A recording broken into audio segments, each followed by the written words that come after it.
Hero shooters. We're all sick of hearing this word and tired of seeing the countless games released marketed with the hero shooter tag plastered on it with big neon letters only be steaming piles of uninspired garbage. Concord. Inherently, there's nothing wrong with hero shooters as a genre. Some of my favorite games are hero shooters. It's very clear that hero shooters currently do crazy well in the current gaming landscape. Think games like Apex Legends, Overwatch on release, and Valorant. Unfortunately, since big corporations see the success of these games, it's a monkey see, a monkey do situation. Thus, these studios are pushed to release games that chase the success of other hero shooter games to varying degrees of success, and usually not great. So what even is a hero shooter? Wikipedia, the oracle of information, defines it as a subgenre of shooter games with an emphasis on hero characters that have distinctive abilities and or weapons that are specific to them. The characters are usually crafted around a few mechanics and then given a personality and written to fit within the narrative of the game. However, in this video, I'm taking a look at hero shooters through the lens of game design purely, where characters aren't designed to sell skins or speak to a certain subset of player outside of mechanics. These characters are designed for the pure purpose of evoking player interactivity within the game and with other players. Player expression within hero shooters is limited to the roster of characters that players have to choose from. There are further facets to this relationship that a player can have to their character and how they play the game, as certain characters fulfill certain roles. For example, characters like Bastion and Ashe from Overwatch are considered hit scan heroes. These heroes are played for their lack of projectile flight time, and enhancement of a player's mechanical abilities. If I play these heroes, I am considered to be a hit scan player that loves difficult mechanical shooting, and I am also tasked with specific jobs like neutralizing airborne heroes or any fast moving targets on the enemy team. However, my problem with hero shooters stems from the character being directly tied to the mechanical kits that impact gameplay. If I like shooting 10,000 rounds per minute, I don't want that mechanic to be tied simply to a character that I just do not want to play. Character mechanics and characters as pieces within a narrative in the game should be separate in my opinion. As a player, I don't have a lot of agency when I'm stuck choosing a character and have to rely on emotes and voice lines to detect what kind of player that I am.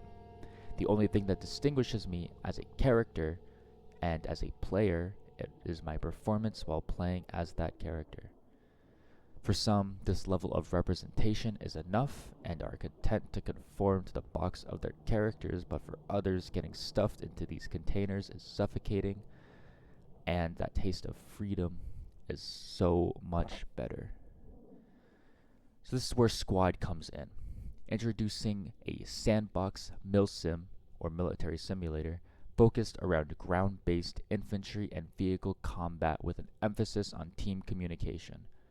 Two teams of two different factions of 50 players each are placed onto a map and contest each other to capture points on a map.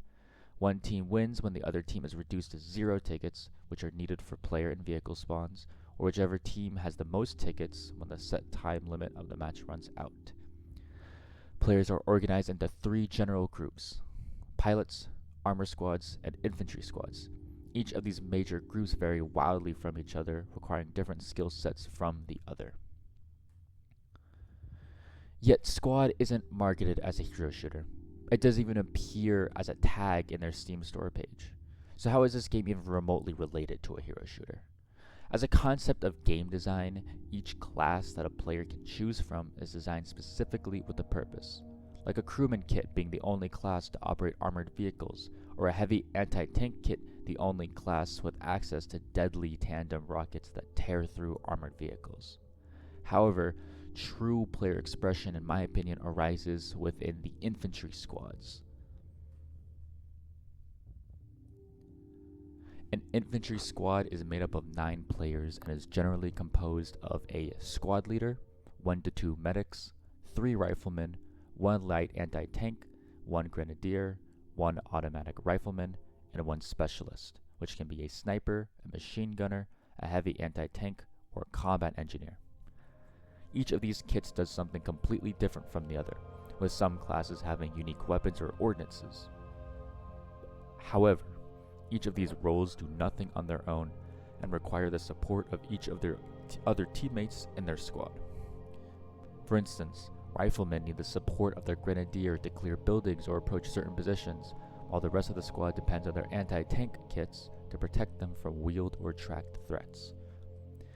This aligns pretty well with the definition of a hero shooter as a concept, but what separates it from the crowd and eludes the label? That answer is narrative. In Squad, no matter the faction or class you pick, your character isn't predefined or written. Instead, you are the character and are given free rein to express your playstyle in whatever way that you want. The classes are like lumps of clay, and players are allowed to create their own unique experiences from that mold. This isn't a one-time character creation deal either. Every game is a fresh slate, where each game will be completely unique from one to the other due to the inherent emergent narrative that exists within most sandbox games, which is Squad. Since Squad lacks any form of narrative or design story, players have to create them for themselves, which happens naturally in games like these, which are usually sandbox games. And it usually falls within some role-playing elements with teammates yelling, "Copy that," and using other military jargon. However, a lot of it is defined as emergent narratives that players create from their experiences within each individual game. To bring it back into my personal view, my favorite kit to use is the heavy anti-tank kit, or if I can't get it, since it's limited to only 2 hat kits to a team, a light anti-tank kit. And my task is simple: eliminate the enemy armor before it turns my squad mates into red mist. How I accomplish this task is completely up to me as a leader and as a teammate, keeping both my interest and my team's interests at hand. Do I take my fire team of 3 soldiers and track down an enemy IFV before it intercepts the next capture point? Or should I pull back and regroup with the rest of my squad to bolster our offensive? I am presented with a slew of options that I, as a player, must respond to. And it's not simply relegated to a character reminding me to defend a D point as a voice line as I move throughout my game.